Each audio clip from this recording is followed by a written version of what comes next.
majeur de ce premier tour, en tout cas selon la chaîne qui organisait les discussions. Nous allons évidemment revenir largement sur les échanges qui ont eu lieu ce soir avec Thierry Arnaud, Anna Cabana. Bonsoir et bienvenue. Bonsoir Bruno Jeudi, bonsoir Roussel Krief. Il y aura évidemment des réactions politiques tout au long de cette heure. Vous entendrez les principaux échanges au cours de cette soirée. Je voudrais que nous commencions avec un tour de table. Comment avez-vous ressenti l'atmosphère générale, ce débat? Ruth, vous allez présenter le prochain débat, qui sera le premier vrai débat avec tous les candidats, les 11 candidats. Ce sera le 4 avril sur notre antenne. Celui-là, vous l'avez trouvé comment? Écoutez, je l'ai trouvé intéressant parce que complètement inédit. Et je pense que pour beaucoup de Français, c'est à un moment donné la découverte enfin des programmes, des personnalités, la confrontation. Et ça a commencé à se passer. Ça a commencé. Ensuite, il y avait un petit côté catalogue parce qu'il y a eu, je pense, beaucoup trop de thèmes qu'on a voulu un peu empiler, mais il y a des échanges de temps en temps qui sont assez révélateurs, des clivages qui sont tout à fait nouveau et très différent. C'est-à-dire qu'on a vu des moments où Emmanuel Macron et François Fillon étaient d'accord entre eux, des moments où Benoît Hamon et Jean-Luc Mélenchon n'étaient pas d'accord, des moments où tous n'étaient pas d'accord avec Marine Le Pen. Enfin, bon, donc on voit on n'est plus dans le droite-gauche habituel, on a des sensibilités, des voix diverses et différentes. Première partie, François Fillon était un peu effacé, il s'est réveillé en seconde partie. Emmanuel Macron a dit souvent qu'il était d'accord avec les uns, avec les autres, donc, mais il a de temps en temps pris l'initiative contre Marine Le Pen, et ça c'était à noter. Premier sentiment, Anna, on fait un premier tour de table rapide sur ce débat. Emmanuel Macron avait une place centrale dans si vous voulez, sur la scène même et dans le jeu des questions et des agressions des autres. C'est-à-dire qu'ils l'ont tous cogné. Et Marine Le Pen, c'était frappant parce qu'à un certain moment, Benoît Hamon essayait de la prendre au col pour la faire réagir. Et en fait, elle ne lui a même pas répondu. En revanche, elle a apostrophé Emmanuel Macron. Le nombre d'apostrophes des différents concurrents Emmanuel Macron était très très étonnante. Et alors, lui, Macron, dans la première partie, il était pas très bon, et en revanche, à un moment, il s'est énervé quand Marine Le Pen l'a apostrophé sur le burkini, et là, on a eu un Macron énervé qui était meilleur que jamais. Voilà. Tout à l'heure. Oui. Bruno, votre premier sentiment? Moi, j'ai trouvé que dans la première partie, c'était essentiellement Marine Le Pen et Jean-Luc Mélenchon qui avaient dominé plutôt ces débats, tout de suite très à l'aise, tout de suite choisissant leur cible et dominant globalement leurs concurrents. Je rejoins Ruth sur le fait que François Fillon était totalement effacé pendant la première partie, sans doute à cause de la question sur la moralisation de la vie politique, où il a cherché à éviter les coups, et il les a évités. Il y a été lui-même d'ailleurs sur le sujet. Oui, mais il les a évités paradoxalement grâce à Emmanuel Macron qui a pris les balles pour lui. Par contre, dans la deuxième partie, totalement changement d'ambiance. Cette fois-ci, c'est François Fillon qui a pris le leadership sur les questions du travail, de l'économie, des retraites surtout. Et là, on a vu Emmanuel Macron qui a cherché un petit peu à faire de l'équilibrisme entre tous les concurrents, était à peu près d'accord avec tout le monde à un moment ou à un autre du débat. Thierry, votre premier sentiment? De la difficulté d'être le dernier du tour de table. Je pense que ça vous offre une synthèse. Est-ce que vous ferez Macron ou Fillon?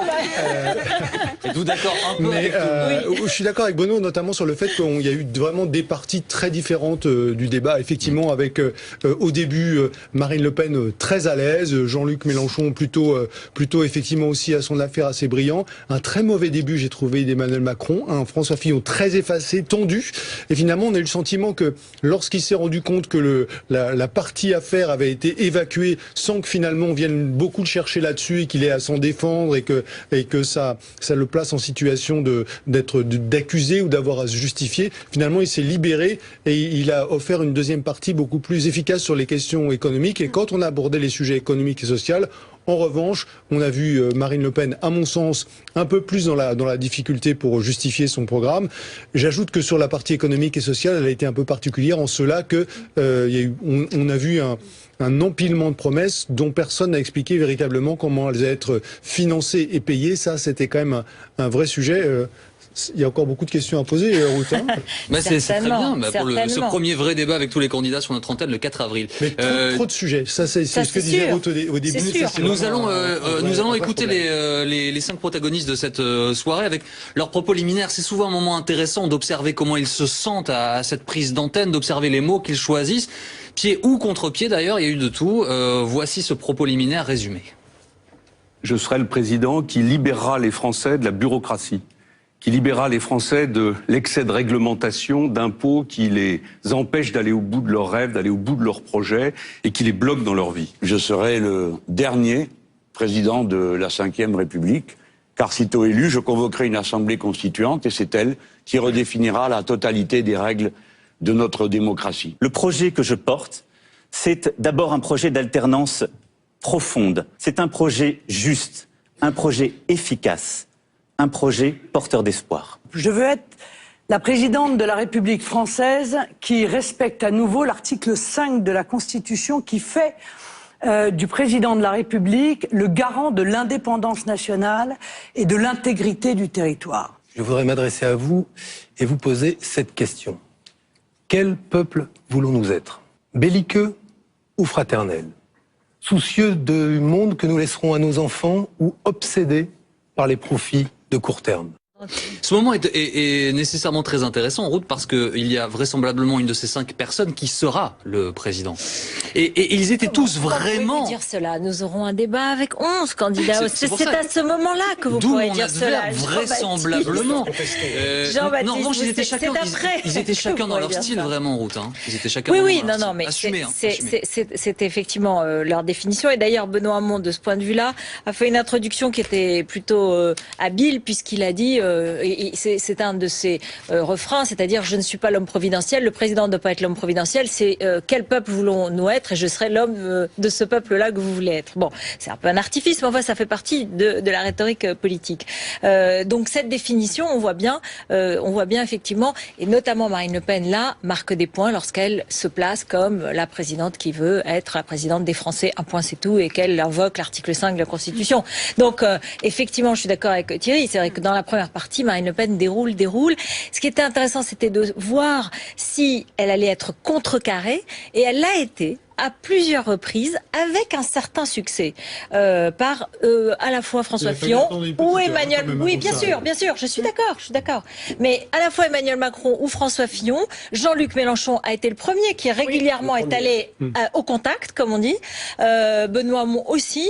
Donc bon, il y a eu quand même des échanges. Elle a été de temps en temps un petit peu ébranlée, mais globalement, elle a déroulé son programme parce qu'elle a voulu se positionner à l'extérieur de ce cercle, se dire l'anti-système, l'anti-Europe, l'anti-libéral, et elle a beaucoup promis en matière sociale, par exemple. J'en profite pour vous dire que dans un instant, il y a Bernard Sadanès de l'Institut ELAB qui nous rejoindra, et comme à chaque grande soirée électorale, chaque grande soirée de débat, ELAB demande aux téléspectateurs ce qu'ils ont pensé de cette intervention. Vous verrez tout à l'heure cette étude en direct auprès des téléspectateurs. Anna. Oui, moi je voudrais quand même dire que, saluer la prestation de Jean-Luc Mélenchon qui a été l'agent d'ambiance et d'animation avec beaucoup de brillance. C'est-à-dire que c'est même pas ironique dans ma bouche pendant tout le débat. C'est-à-dire que pour le coup, il n'y a pas un Mélenchon 1, Mélenchon 2 comme les autres, si vous voulez. On n'a pas.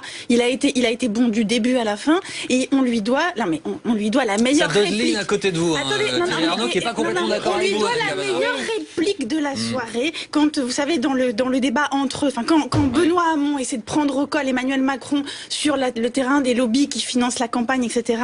Et bien là, il dit c'est très bien qu'il y ait un débat au Parti socialiste, éclat de rire général. Il a réussi, si vous voulez, à faire sourire Macron du début à la fin. Ça aussi, c'était intéressant. Le regard qu'Emmanuel Macron portait sur Jean-Luc Mélenchon, on voyait une espèce de fascination amusée, et notamment quand sur la laïcité et l'opiné. Enfin bref, il y a véritablement un jeu Mélenchon. Sur la prestation de Mélenchon. Parce qu'un débat présidentiel, c'est pas un one-man show, c'est pas une performance.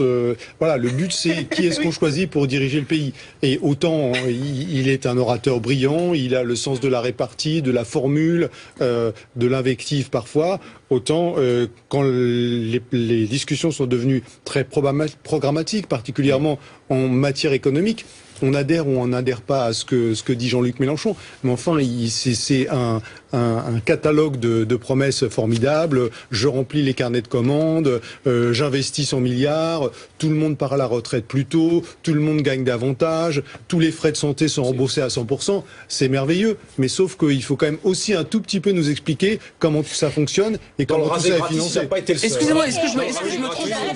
C'est quand même celui qui allait le plus loin. Et j'arrête les guerres. Alors, j'ai arrêté. Excusez-moi, est-ce que je me trompe ou est-ce que je vous sens déçu de ce premier débat de l'élection présidentielle avec les candidats? Non, je vous sens pas très... Non, ce qui s'est passé, Jean-Baptiste, c'est il faut, enfin, les téléspectateurs qui ont regardé ont dû le voir, c'est que Jean-Luc Mélenchon a permis que le débat se libère un peu pendant les 3 premiers quarts d'heure où les candidats étaient totalement figés derrière leur pupitre, crispés, notamment pour Emmanuel Macron et François Fillon, qui ont d'ailleurs plutôt raté leur introduction, contrairement à Jean-Luc Mélenchon, Marine Le Pen et Benoît Hamon, qui étaient sur leurs fondamentaux tout de suite. Marine Le Pen, je serai la présidente de l'indépendance nationale. Jean-Luc Mélenchon, je serai le dernier président de la 5e République. Et donc, eux, ils étaient tout de suite... Et lui, il a permis d'aller chercher Marine Le Pen, notamment sur les questions d'immigration, de laïcité, et de sécurité, où ils ont cherché à la cerner. Et c'est là est intervenu à ce moment-là Emmanuel Macron, qui, en toute fin de première partie, a réussi sans doute son meilleur moment de l'émission, où il n'a pas hésité à se mettre en colère. Et globalement, Emmanuel Macron n'est jamais aussi bon que lorsqu'il se met en colère. Nous allons écouter justement ce petit échange. Les 2 favoris des sondages, Le Pen, Macron, et on parle de Burkini, c'est la toile de fond de cet échange. J'entends beaucoup parler de liberté. Moi, j'aimerais bien qu'on pense à ces jeunes femmes qui aujourd'hui ne peuvent pas se vêtir comme elles le souhaitent, à qui l'on impose le voile, précisément parce que on a laissé la main aux fondamentalistes islamistes. Il y a quelques années, il n'y avait pas de burkini sur les plages. Je sais que vous êtes pour, Monsieur Macron, mais il n'y en avait pas. S'il vous plaît. Et chaque année... Madame Le Pen, vous serez gentille. C'est ce que vous avez déclaré, non? Je ne vous fais pas parler, je n'ai pas besoin d'un ventriloque. Je vous assure, tout va très bien. Quand j'ai quelque chose à dire, je le dis clairement, c'est mon habitude. Ça n'a rien à voir avec la laïcité parce que ça n'est pas cultuel, c'est un sujet d'ordre public. Quand il y a un trouble à l'ordre public, le maire, il est responsable de cela, il prend un arrêté, c'est sous le contrôle du juge administratif. Ça n'est pas un grand problème de théorie. Voilà le moment que vous évoquiez à l'instant, Bruno Jeudi. Premier instant, un peu de colère d'Emmanuel Macron et d'échange entre les 2 favoris. Échange direct, Thierry Arnaud, entre les 2 favoris pour l'instant des sondages. Oui, effectivement, et c'est le moment où, en quelque sorte, Emmanuel Macron se réveille dans ce débat. Il est plutôt éteint jusque-là, et là, elle vient le chercher, il répond, il montre qu'il est capable d'aller au contact, comme disait Roum tout à l'heure, de répondre et de se défendre. Et c'est un registre dans lequel, sur l'ensemble de la suite du débat, il sera plutôt bon. Et il ira même au devant dès qu'il sent que indirectement on est en train de le mettre en cause ou qu'on vient le chercher, il y va tout de suite et il répond. Et pourquoi? Parce que c'est sa manière à lui d'éliminer entre guillemets François Fillon, c'est-à-dire de se positionner en face de Marine Le Pen comme le finaliste. Donc immédiatement, parfois on se dit mais pourquoi il y va tout seul là? Pourquoi il fonce?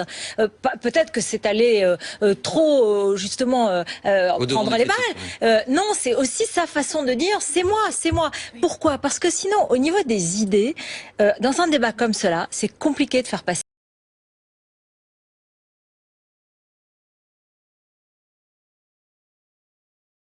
Une certaine mesure comparable à certaines intentions de Jean-Luc Mélenchon. Et c'est pour ça que moi j'ai été un petit peu étonné qu'on ne vienne pas un peu la chercher davantage lorsqu'elle présente le Royaume-Uni et ses résultats formidables comme un emblème de la réussite en disant c'est le Brexit, sauf que le Brexit il sera effectif dans 2 ans et que pour l'instant il n'a pas commencé et qu'après on peut discuter des mérites de la réussite britannique, mais si réussite il y a, c'est le résultat de l'application d'une politique libérale pure et dure. Alors que là, on a pu mesurer à quel point ce soir, effectivement, en matière de retraite, en matière de petits salaires, en matière de protection sociale, le programme de Marine Le Pen était un vrai programme de gauche. Oui, sans détail sur le financement quand même, sans détail sérieux sur le financement. Pas plus que chez Mélenchon. Ça a d'ailleurs donné lieu dans la deuxième partie du débat à une passe d'armes assez forte entre Marine Le Pen d'un côté et François Fillon, qui l'a qualifié de serial killer en matière de pouvoir d'achat avec sa sortie de l'euro. Et c'est vrai que c'est à ce moment-là que François Fillon a pu, j'allais dire, déployer les arguments. C'est là où il reprend un peu l'ascendant, effectivement, Bruno, et où il arrive à enrayer cette stratégie qu'on décrivait tout à l'heure d'Emmanuel Macron de vouloir essayer d'instaurer cette espèce de débat entre 2 finalistes. Là, Fillon, il se rappelle, il dit attention, je suis là aussi, et il a plutôt sur ces thèmes-là un ascendant par rapport à Emmanuel Macron. Et les retraites. Sur les questions économiques en général, il était très présent. Et les retraites où François Fillon, c'est sans doute le moment où il a parlé le plus longtemps. Il a fait, j'ai regardé presque 2 minutes à égrener les réformes des retraites, les 3 réformes des retraites conduites par la droite. Il a à la fois rappelé que la gauche n'avait pas pas fait grand-chose en la matière, et il a surtout mis Emmanuel Macron devant ses propositions, notamment sa proposition de la retraite par points. Je reviens à Marine Le Pen, Anna Cabana. Est-ce que, comme on aurait pu le penser avant ce débat, les candidats, estimant qu'elle était qualifiée d'office en gros pour le second tour, ne se sont pas tellement concentrés sur ses propositions, mais plus sur les autres, ont plus débattu entre eux? Moi, ce qui m'a frappé, c'est qu'elle a véritablement été, si vous voulez, dans ses interpellations, obsédée par Emmanuel Macron depuis le début. C'est-à-dire qu'il est celui, parce que je les ai relevés, je les ai comptés, il est celui, si vous voulez, dont elle a mordu les mollets c'est-à-dire qu'elle avait prévu de stratégiquement s'en prendre à celui qu'elle considère devoir affronter au deuxième tour de la présidentielle. Et c'était frappant. Je pensais pas qu'ils iraient jusque-là, parce qu'on nous avait dit dans son entourage que c'était, si vous voulez, que clairement elle allait déjà jouer le deuxième tour face à Macron. Mais là, en plus, elle s'en est même pas, enfin, elle s'en est cachée à aucun moment. C'est-à-dire que il y avait du Monsieur Macron partout. Tout le monde parlait de l'insécurité. Elle dit Monsieur Macron, il y a une explosion de l'insécurité. Elle l'attaque surtout. Et lui, évidemment, était très content de ça parce que ça le plaçait de facto au centre du jeu, dans la mesure où si vous voulez, elle l'a beaucoup plus attaqué qu'elle n'a attaqué François Fillon. C'est ça qui a changé véritablement. Pour elle, qui est leader aujourd'hui au premier tour, la question c'est la crédibilité et c'est le deuxième tour. C'est-à-dire, c'est de se positionner. Évidemment, elle est dans tous les sondages déjà au deuxième tour, mais elle n'est pas dans l'esprit des Français présidentiable complètement. Et donc, il fallait qu'elle se positionne en face d'Emmanuel Macron et qu'elle montre qu'elle avait un contre-programme et qu'elle était la défenseur. On va voir cette stratégie se déployer tout le temps du peuple face aux élites, parce que pour elle, Emmanuel Macron, c'est le candidat des élites, c'est le candidat des Européens, et donc elle se positionne là-dessus. En instaurant le dialogue avec lui, elle fait le débat du deuxième tour, elle enjambe le premier tour, elle élimine les autres, et elle se positionne dans la position qu'elle préfère, elle se met dans la position qu'elle préfère, c'est-à-dire celle du défenseur du peuple. En revanche, ils ont commencé à critiquer la sortie de l'euro, le Brexit, enfin, mais peut-être pas suffisamment. C'était pas assez approfondi, évidemment, parce que... Sur la première partie du débat et sur les questions, on va dire, régaliennes au sens large et sur ce qu'on appelle le modèle de société, où là, a fait vraiment un très bon début de débat. Son introduction est parfaite de son point de vue et elle déroule. Et on sent bien que dans en gros, la première heure de débat où on traite de tous ces sujets, de l'éducation, de la société, de la laïcité, etc., ses adversaires autour de la table ont vraiment du mal à contrer ces arguments, à trouver une prise. Et il va falloir attendre cet échange qu'on a vu avec Emmanuel Macron, qui donne un petit peu le signal de départ des critiques vis-à-vis de... Même s'il commence Jean-Luc Mélenchon a plusieurs fois mais ça change de registre, ça change d'intensité et ça rééquilibre. Et d'ailleurs, on la sent un peu moins à l'aise dans la suite du débat. Mais la première heure de débat, franchement, elle le survole et avec beaucoup d'aisance. D'ailleurs, dans ce souci peut-être de présidentialité de Marine Le Pen que vous décrivez à l'instant, Ruth Elkrief, elle n'a pas du tout été en retrait, la candidate Front National. Bien au contraire, d'ailleurs, tout au long de l'émission, elle est très en avance sur le temps de parole, Anna Cabana. Elle n'a pas cherché à se protéger des échanges ou à essayer de rester sur ce qu'elle représente pour l'instant dans les sondages. Et habilement, puisqu'à un moment donné, il y a un peu un tohu-bohu sur l'économie, et elle laisse parler tout le monde, donc elle épargne son temps, et en plus, elle se distancie, elle se distingue des autres en les traitant tous de libéraux. Alors Jean-Luc Mélenchon avec humour disant quand même pas moi. Et elle lui répond ultra-libéral, vous foutez de moi. Voilà. Et donc elle se montre, elle, à l'extérieur de ce cercle libéral européen pour essayer de se distinguer et d'avoir cette position toujours à part et hors système et anti-européenne. Donc là-dessus aussi, elle a réussi son coup. De ce point de vue-là, c'est vrai. Mais elle a dit, oui, à ce moment-là, elle dit, je ne voulais pas intervenir dans ce débat d'ultra-libéraux. Donc, en effet, Mélenchon râle et elle dit, non, mais je parle de Monsieur Macron et Monsieur Fillon. De toute façon, ses obsessions, c'est ça. C'est-à-dire que c'est de renvoyer à l'ultralibéralisme les autres. Et a fortiori, celui qui l'obsède le plus, c'est Emmanuel Macron. Non, mais ça m'a frappé parce que je pensais, je pensais pas qu'elle allait lui faire ce cadeau-là à Macron de le prendre au col systématiquement. Elle lui fait un cadeau parce que elle le positionne comme son adversaire. Or, comme tout le monde a intériorisé, peut-être à tort, qu'elle sera présente au deuxième tour de la présidentielle, il est l'adversaire qu'elle s'est choisi. Et stratégiquement, c'est très important. J'ai trouvé que Benoît Hamon, dans la première partie, qui avait sans doute beaucoup travaillé son attaque contre Emmanuel Macron sur les lobbies, sur le financement de sa campagne, sur ses donateurs, de ce point de vue-là, Macron a plutôt bien retourné l'attaque, et je trouve que c'est même finalement Benoît Hamon qui a fait un flop, parce que Emmanuel Macron, qui s'attendait évidemment à être cherché sur ce terrain-là, sur celui des donateurs et tout, a été assez précis dans ses explications et a plutôt retourné, à mon avis, l'attaque. Mais il l'a retourné au moment où les attaques ont coïncidé, se sont rencontrées, celle de Marine Le Pen et celle de Benoît Hamon.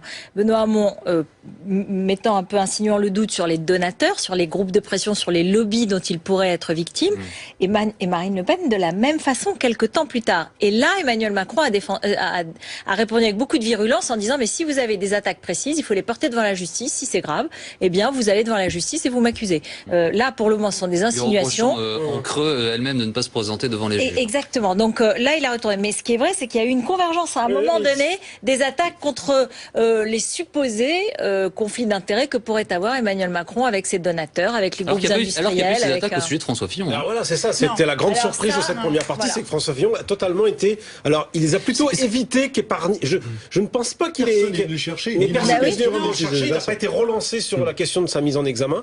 Et bon, lui-même, à mon avis, devait beaucoup le redouter, donc il était un peu en retrait, voyant les balles siffler. Et puis finalement, elles se sont pas abattues sur lui. Ce qui est assez particulier, puisque c'était un des sujets qui a agité les conversations des Français ces dernières semaines. Mais c'était même bizarre. Oui, c'était même un peu surprenant. Bizarre de pas, à un moment donné, dans ce débat, ne pas évoquer l'affaire, quitte à l'évacuer rapidement ensuite, mais enfin... à lui donner la parole pour qu'il en dise quelque chose. Mais c'est vrai aussi que les Français aussi avaient envie d'entendre parler des programmes ce soir. Et ça, c'était aussi très important. Ce qui est intéressant, c'est que c'est manifestement la conclusion à laquelle sont parvenus les 4 autres. Parce que s'ils avaient voulu, l'opportunité aurait pu se trouver très facilement d'aller chercher François Fillon sur ce terrain-là. Donc, ce qui est intéressant d'un point de vue politique, c'est que ils sont tous les 4 parvenus à la même conclusion, c'est que ils n'avaient rien à gagner finalement. Plutôt l'inverse peut-être, à aller chercher François Fillon sur ce terrain-là. Et Marine Le Pen ne pouvait pas le faire puisqu'elle-même avait aussi des affaires. Mais c'était comme s'ils avaient tous décidé au fond que c'était tirer le débat vers le bas et que les Français avaient besoin de hauteur de vue et qu'il ne fallait surtout pas être celui qui pourrait être accusé après coup d'avoir tiré ce débat, premier débat véritablement de cette présidentielle vers le bas. Donc, en un sens, à ce stade, tant mieux.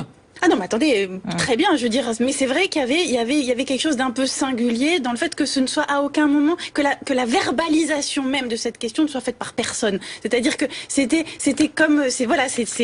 l'ellipse de ce débat, et en même temps, effectivement, ça permettait. Alors là, pour le coup, on peut pas faire le reproche à ce débat de ne pas avoir abordé les questions de fond des programmes des candidats. C'est-à-dire que là, je pense que quand ils vont sortir de là, parce que c'est pas encore terminé, eh bien, ils auront le sentiment que véritablement, ils ont parlé du fond. Ils ont pu développer ce qu'était leur programme sur l'ensemble des terrains. Mais ça donnait quand même le sentiment parfois, Jean-Baptiste, d'un catalogue, si vous voulez. C'est-à-dire que il ne fallait surtout omettre aucun sujet, aucune thématique et aucun aspect du programme. Il est minuit 25 dans quelques instants. Soyez les bienvenus si vous nous rejoignez en direct sur l'antenne de BFM TV à l'issue de ce débat, premier débat de cette élection présidentielle avec 5 des